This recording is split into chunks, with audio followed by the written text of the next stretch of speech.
Cartago delenga este. Urbe latericium evenit marmorem reliquit. Vini, vidi, vec. Fabrum esse suae cenque fortunae. Ceterum, cenceo, Cartaginem, F. delendem.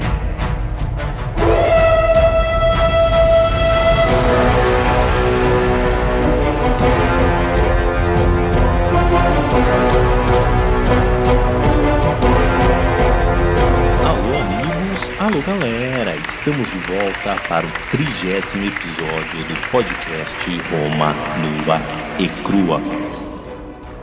Quem vos fala é Bruno Prandi e no backstage ele, o prestimoso Douglas De Brito. Eu sou o Douglas, você não é o Douglas. Recapitulando, no episódio passado, vimos a Batalha de Canas, onde Aníbal, com toda a sua destreza, consegue aniquilar um exército romano, o maior exército romano já reunido. Cerca de 86 mil homens, e desses 86, 70 mil estão mortos no campo de batalha. Outros 13 mil conseguiram fugir entre cavalaria, infantaria, e mais alguns milhares estão prisioneiros de Aníbal. Muito bem, pessoal. Essa foi a derrota mais humilhante dos romanos no ano de 216 a.C. e vamos, sem delongas, direto para o episódio de hoje. Quem é este podcaster?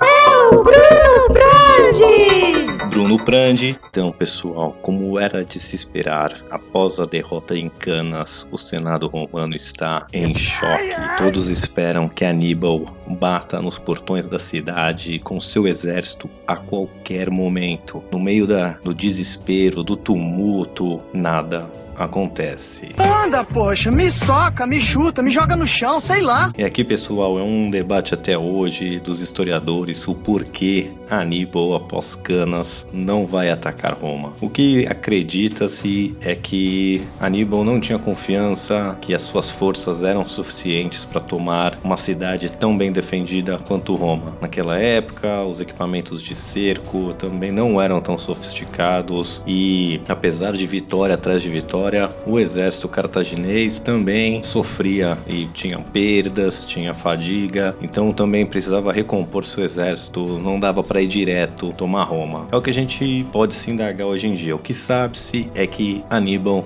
não foi atrás de Roma, isso dá um espacinho para Roma respirar e continuar na luta. O Aníbal também, acredita-se, mas ninguém sabe, esperava que Roma, após essas derrotas humilhantes, principalmente após Canas, ia fazer como qualquer nação civilizada e pedir termos de paz, afinal não dá para ficar perdendo para sempre, Mas Roma, o que a diferenciava de outras civilizações era sua obstinação, e para Roma não havia derrota, só é derrota quando você aceita a derrota, e eles vão continuar lutando. Mas não é porque Roma não foi atacada diretamente que Aníbal vai deixar Roma em paz e vai deixar a poeira baixar da grande vitória que teve. Ele vai capitalizar nessa vitória de Canas e ele vai conseguir o que ele vinha tentando há muito tempo: virar algumas cidades italianas contra Roma. Então algumas tribos que já não estavam muito satisfeitas por citar os samnitas, que não tinham esse amor todo pelos romanos,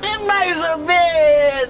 e outras tribos montanhosas também, como os apúlios, os lucanos, os caldinos. Essas tribos todas do sul da Itália, eles se viram contra os romanos e se unem aos cartagineses, mas o pior golpe para os romanos vai ser a traição de Capua.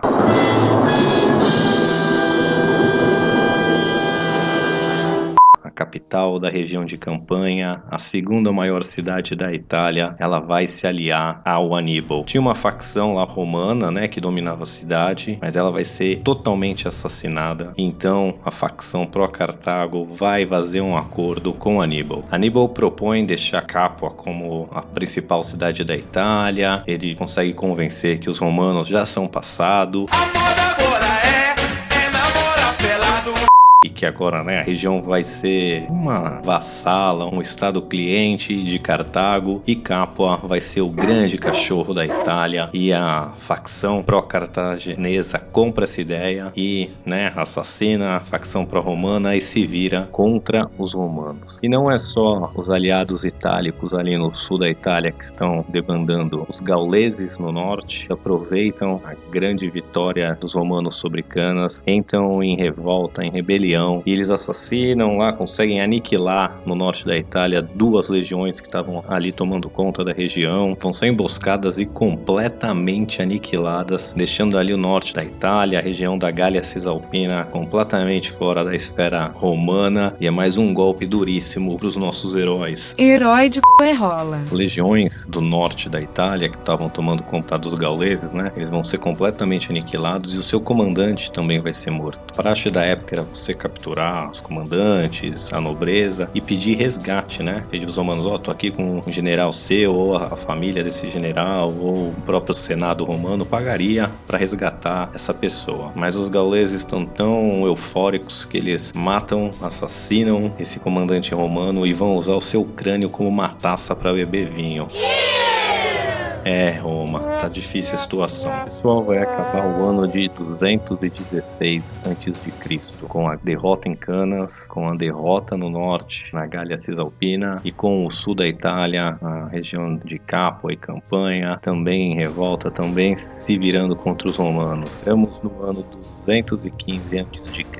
e o desespero romano vai continuar. Nesse ano, o Aníbal vai conseguir tomar uma cidade portuária, a cidade de Locri, uma cidade pequena, mas pela primeira e única vez na guerra, vamos ser bem claros, o Aníbal vai conseguir receber tropas de Cartago, da cidade matriz ali, vai conseguir receber suprimentos e vai enviar um de seus irmãos, o Mago. Mas o Mago é implacável. Lá para Cartago para pedir mais reforços, mais suprimentos para dar fim nos romanos de vez. Os romanos então ganharam algum tempo para respirar, com o Aníbal não atacando Roma diretamente. E eles vão usar esse tempo muito bem, porque logo eles vão começar de novo a levantar exércitos e recrutar pessoas. Agora a idade, os requerimentos de posse vão ficar mais ou menos só um formulário de papel. Roma vai abrir as portas e as pernas do seu exército para quem quiser entrar por uma questão de necessidade. Também vale ressaltar aqui que desde que Roma foi saqueada pelos gauleses lá em 390 a.C., né, Roma veio ficando cada vez mais democrática, cada vez mais expansiva, mais imperial, e os plebeus tendo cada vez mais voz e participação no governo. Então, agora a gente não sabe se é os patrícios que vão se aproveitar para registrar assim, mas o que acontece é que com a derrota de Canas, principalmente, e toda essa campanha da Segunda Guerra Cartaginesa, as assembleias populares, os plebeus, os demagogos, eles vão perder muito espaço na política romana, porque até então a gente viu o Fábio com a estratégia fabiana, a gente viu na Batalha de Canas que tinha o Varrão e o Paulo Emílio. Paulo Emílio queria uma atitude mais cautelosa, e esses eram patrícios, eram nobres, enquanto os populares, os plebeus, que também tinham um papel de destaque aí, como o Varrão, como o Flamínio, eles que eram afoitos por glória, queriam ir lá logo resolver a treta de uma vez, e Roma teve sucessivas derrotas por causa disso. As assembleias populares, que fizeram uma pressão terrível contra a estratégia fabiana, colocando o Varrão no poder, elas agora se calam um pouco, porque o Senado coloca como sendo culpa delas, dessas assembleias, do povão, é culpa de vocês, povão, essas derrotas todas. Então, depois de Canas, o Senado realmente vai assumir controle da situação, da guerra, e vai começar a realmente ter uma estratégia de longo prazo. Vai ser adotada agora, daqui em diante, a estratégia fabiana firme e forte, de não confrontar Aníbal diretamente, e sim ficar sempre sendo um percalço, sempre ali causando problemas assim que der, mas nunca oferecendo batalha diretamente. Alguns cônsules romanos vão chegar a oferecer batalha, vão tomar um pau do Aníbal, mas isso fica para outros episódios. Então, agora com a elite realmente tocando o barco em Roma, as coisas parecem que vão mudar. E essa elite também vale dizer que, apesar do Senado estar comandando a guerra na estratégia principal, Roma está com uma carência enorme de liderança, porque, como eu já disse, só na Batalha de Canas já morreram mais de 6.000 nobres. Essa juventude, ou mesmo o pessoal que estava no auge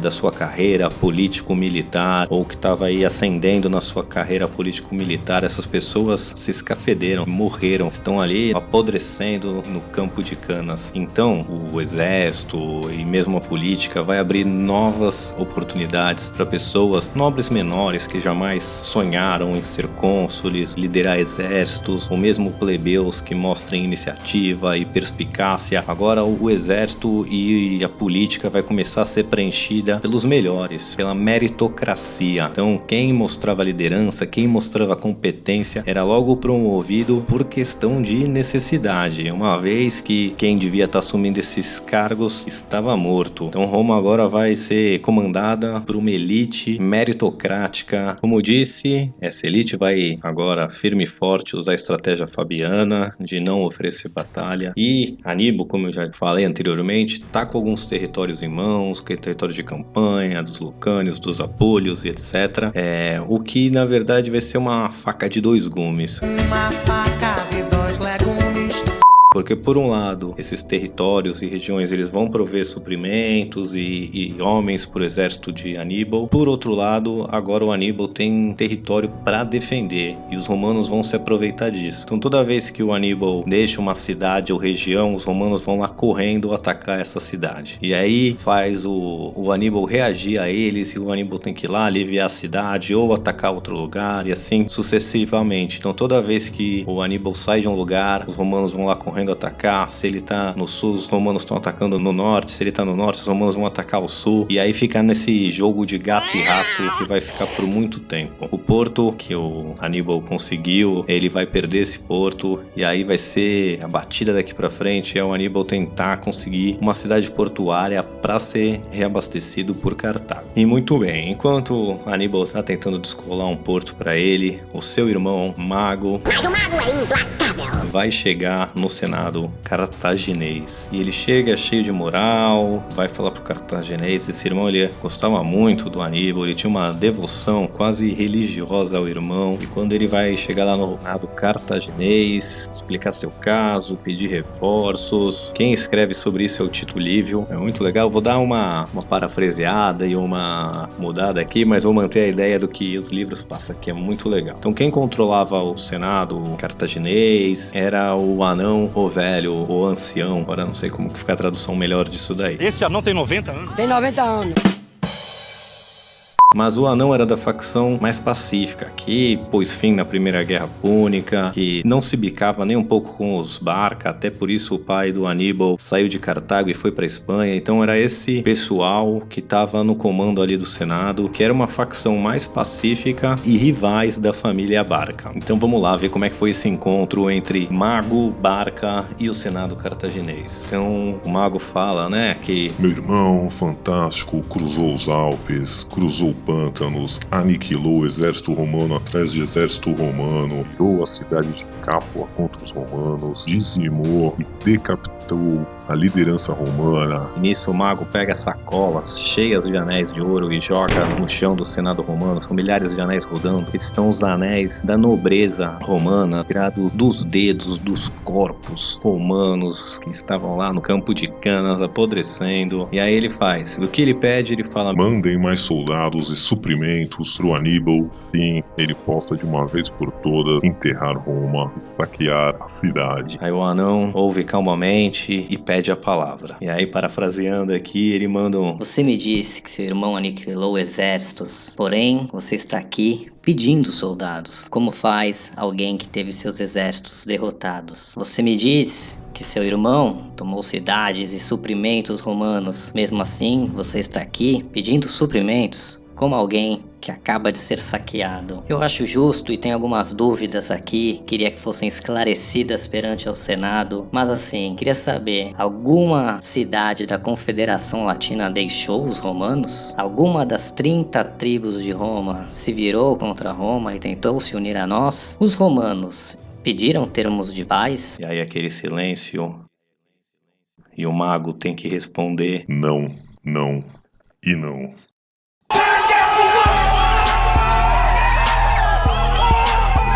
E aí Anão vira: Então isso me leva a concluir, continuamos em uma guerra total contra os romanos. Uma guerra igual a quando seu irmão atravessou os Alpes. Nada mudou. Eu não estou nem um pouco contente com isso. Ficarei contente quando tivermos um tratado de paz para substituir o antigo tratado de paz que você e sua família destruíram. Puta tapa na cara do mago, hein? Mas apesar desse showzinho e dessa humilhação que os cartagineses impuseram sobre o mago, eles vão começar a preparar um exército e suprimentos para enviar para Aníbal. Mas o mago é implacável. Mas vale lembrar assim que o Senado cartaginês, os cartagineses no geral, eles eram um povo mercantil e queriam fazer dinheiro. Não queriam ficar perdendo tempo com guerras e guerras e guerras que não acabavam nunca e que atrapalhavam o comércio, que atrapalhava o desenvolvimento. Então a família Barca sempre foi mais belicosa, expansionista, até por isso que tinha esse embate com Anão e a facção da paz. Ainda no ano de 215 a.C., a ilha da Sardenha, aquela que os romanos tomaram ilegalmente entre a Primeira e a Segunda Guerra Púnica, quando essa ilha pertencia aos cartagineses, e quando já tinha acabado a Primeira Guerra Romana, essa ilha entra em revolta contra os cartagineses. Os romanos, na mão grande, vão lá, montam um contingente e tomam a ilha. Fazia-se poucos anos, ainda havia uma facção pró-Cartago na ilha, e ela vai se revoltar, e a Sardenha também vai virar mais um fronte de guerra. Os romanos e os cartagineses então vão começar uma corrida, porque havia uma pequena força romana lá que é chutada e colocada para correr, porém não tinha nenhuma força cartaginesa lá, e tanto Roma como Cartago vão correr para enviar exércitos para aquela cidade. E vira uma corrida contra o tempo, porque quem chega primeiro com mais força leva vantagem, e os romanos vão conseguir chegar na ilha primeiro. Roma vai mandar um contingente de cerca de 23 mil homens, 4 legiões, o tamanho de um exército consular, para pacificar a ilha da Sardenha. Os cartagineses também enviaram tropas e barcos, porém esses barcos foram pegos numa tempestade, o que atrasa os planos cartagineses, e os romanos chegam primeiro, se instalam na ilha, porém não vai ser paz, porque os cartagineses vão continuar em guerra, o teatro de guerra da Sardenha vai ficar bem ativo, porém os romanos que vão estar nas posições privilegiadas, eles que já vão estar lá, e assim é uma vitória mais ou menos, porque eles estão com o upper hand na ilha da Sardenha, porém eles têm que desviar recursos e suprimentos e soldados para mais um fronte, mais uma frente de guerra. E agora, ainda 215 a.C., vamos dar uma passadinha pelo frente espanhol.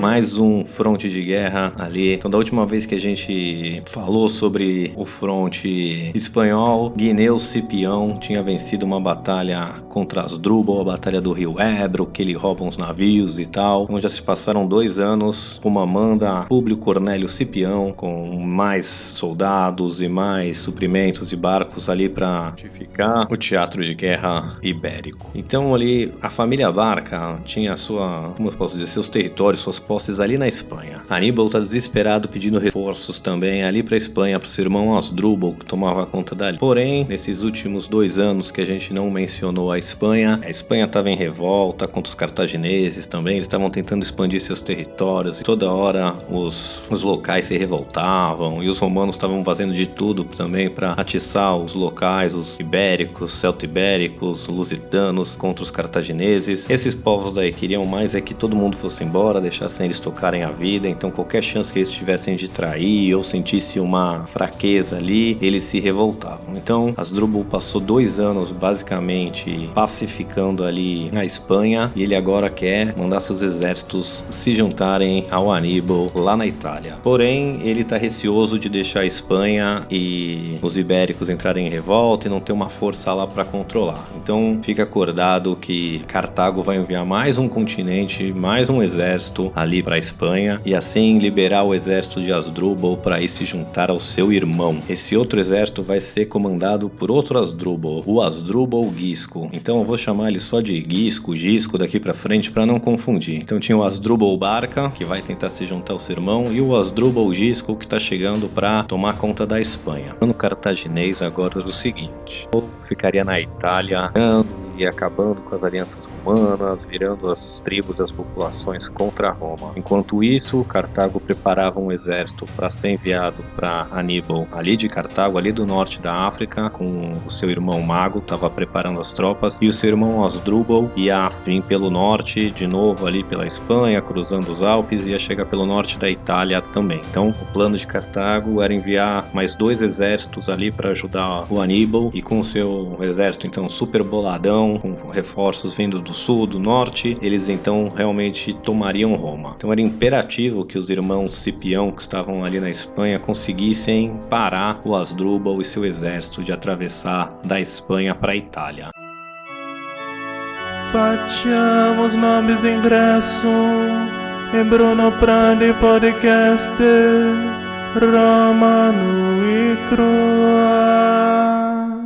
315 vai ocorrer uma batalha do Asdrúbal contra os irmãos Cipião. Eu vou ser bem breve aqui porque ainda tem muita coisa para acontecer nesse episódio, mas basicamente é o seguinte: o Asdrúbal tenta montar uma armadilha similar à de Canas. Ele monta o seu exército, com as tropas mais fracas ali no meio, flanqueadas pela infantaria ibérica e líbia, que eram a sua infantaria pesada, e nos flancos, bem nos flancos, a cavalaria e os elefantes. Os romanos, como de praxe, mantinham suas forças melhores bem no centro, flanqueado pelos aliados, e depois bem nas pontas a cavalaria também. Então foi mais ou menos o que aconteceu na Batalha de Canas. Porém, essa vai dar errado para os cartagineses, e vou dizer por quê. Basicamente começa a tentar fazer a mesma coisa, deixar a infantaria fraca ser empurrada para trás pelos romanos, e a ideia era que a cavalaria cartaginesa conseguisse expulsar a cavalaria romana e então voltasse e sanduichasse os romanos. Porém, nessa batalha, a cavalaria romana não é expulsa do campo de batalha, consegue se manter e segurar a cavalaria cartaginesa, e o centro romano, que era sua força de elite, lutando contra a força mais fraca cartaginesa ali no meio. O que acontece é que o centro romano realmente consegue atropelar essa força fraca, dividir o exército cartaginês no meio, e aí sim, basicamente aniquilar esse exército cartaginês. Ele não vai ser completamente destruído, mas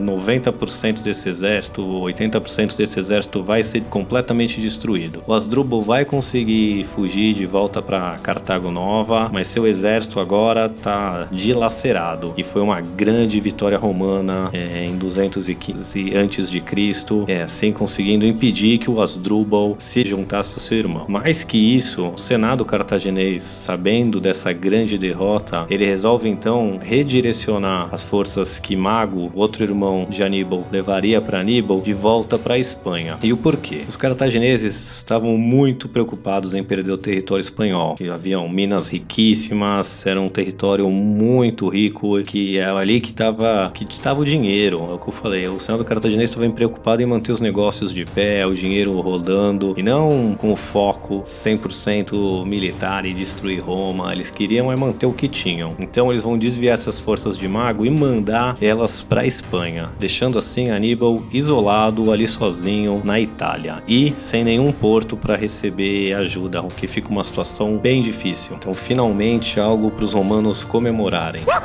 Mas é basicamente isso. E então entramos em 214 a.C. Apesar do sucesso na Espanha, do relativo na Sardenha no ano de 215 a.C., o ano de 214 vai continuar trazendo notícias muito ruins. Sardenha continua aquele impasse. A Espanha, onde tinha uma vitória romana, agora vira uma situação preocupante, porque chegam mais 2 exércitos cartagineses lá, colocando assim os Cipiões em inferioridade numérica, e agora estão 3 exércitos cartagineses na região, um comandado pelo Asdrúbal Barca, outro pelo Gisco e outro pelo Mago, e só um exército romano. Já tava bom. Diz que ia mudar pra melhor, não tava muito bom. Tava meio ruim também. Tava ruim. Agora parece que piorou. A cidade de Siracusa, na Sicília, aquela cidade grega que foi tão importante para os romanos vencerem a Primeira Guerra Púnica, foi uma aliada importantíssima. O seu rei, o Arão, que fez o acordo com os romanos, ele morre.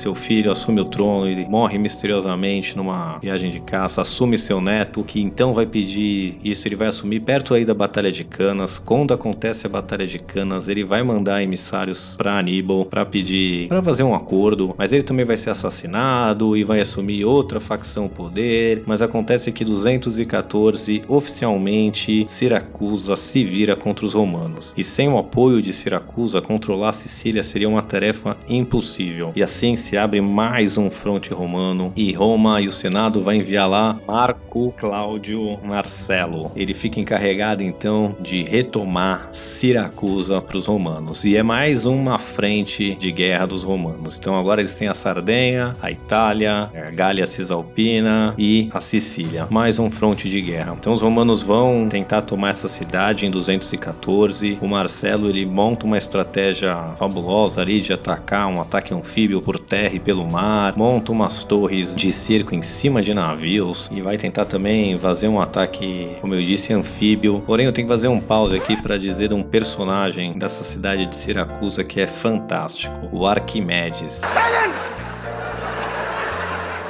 I kill you! Ele é um matemático, físico, inventor grego. Ele é famosíssimo porque ele tem várias teorias aí. Ele não é só e um inventor de armas, ele tem várias teorias aí que aprendemos até hoje. Mas além disso tudo, ele era um inventor e ele inventava máquinas de guerra fenomenais. Então ele vai fazer, por exemplo, as garras de Arquimedes, o que ficou conhecido, que era uma arma marítima, tipo um gancho, que quando os barcos romanos chegavam perto ali das muralhas de Siracusa no mar, eles eram presos, fisgados, tipo num anzol, e aí por roldanas e sistema de cordas, o pessoal conseguia levantar os barcos romanos a cerca de 10 metros de altura e depois lançá-los no mar de novo, destruindo os barcos, matando as tripulações. Ele também desenhou e produziu balistas, catapultas, trebuchets, rampas da morte, até um suposto raio da morte que ele concentrava com espelhos e conseguia assim tocar fogo em navios. O cara criou realmente um arsenal que transformou a cidade de Siracusa numa estação de batalha, não era só uma cidade fortificada. Então, dito isso, esse ataque do Marcelo foi um fracasso, porque seus barcos foram destruídos com a garra de Arquimedes, os seus soldados aí viraram uma presa fácil para suas armas, para suas catapultas, seus trebuchets, porque ele fazia isso numa dimensão bizarra. E como os soldados romanos andavam em manípulos, né, que era corpos ali de 120 pessoas andando num quadradinho,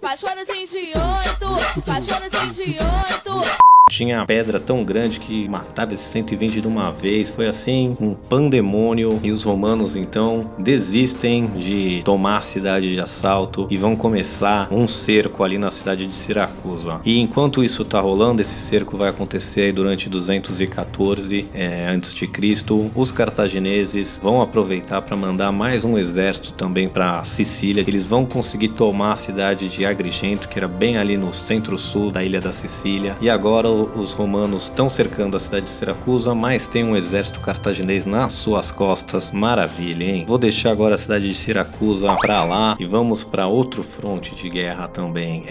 Não tá fácil ser romano. Então agora vai começar também a guerra contra os gregos.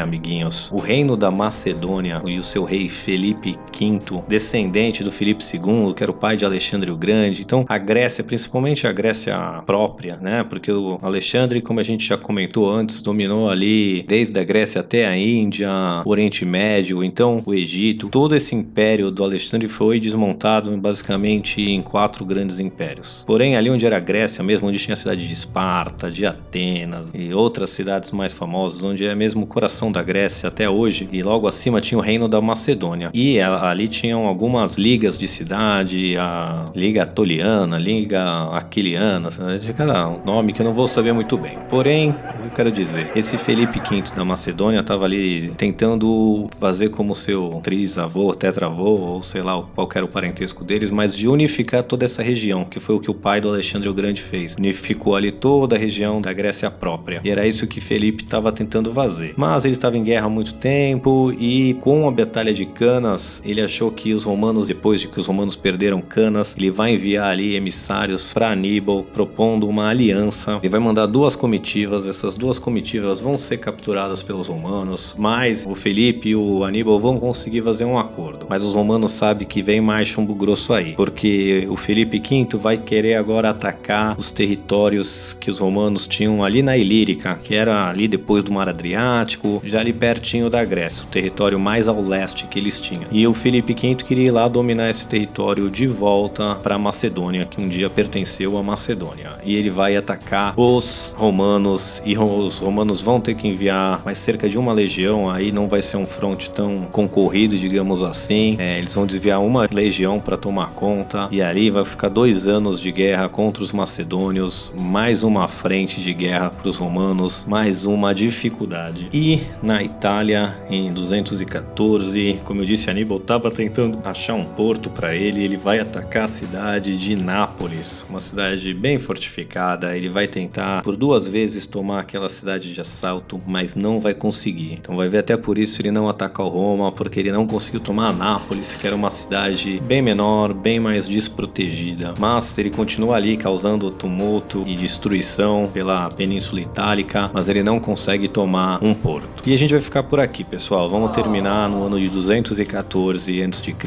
Então os romanos estão lutando na Sardenha, estão vencendo, mas estão deixando quase 25 mil soldados lá, alocando recursos e sofrendo. Na Espanha tiveram uma vitória, porém chegaram mais 2 exércitos e agora os romanos estão em inferioridade ali na Espanha. Na Sicília, os romanos estão colocando a cidade de Siracusa em cerco, mas tem um exército cartaginês que chegou e está ali atrás deles. E na Ilírica, o rei Filipe V da Macedônia atacando as cidades e portos romanos ali no Mar Adriático. E na Itália, claro, Aníbal causando destruição. Então aqui Roma está à beira do colapso, e é aqui que a gente vai deixar lá. Beleza, pessoal? Semana que vem a gente continua, porque semana que vem a gente vai entender por que esse podcast chama Roma nua e crua e não Cartago nua e crua. Porque apesar de todos esses empecilhos, a gente vai ver que os romanos vão conseguir sair dessa e virar o jogo. Mas isso é pra semana que vem. Por hoje é só e até, pessoal.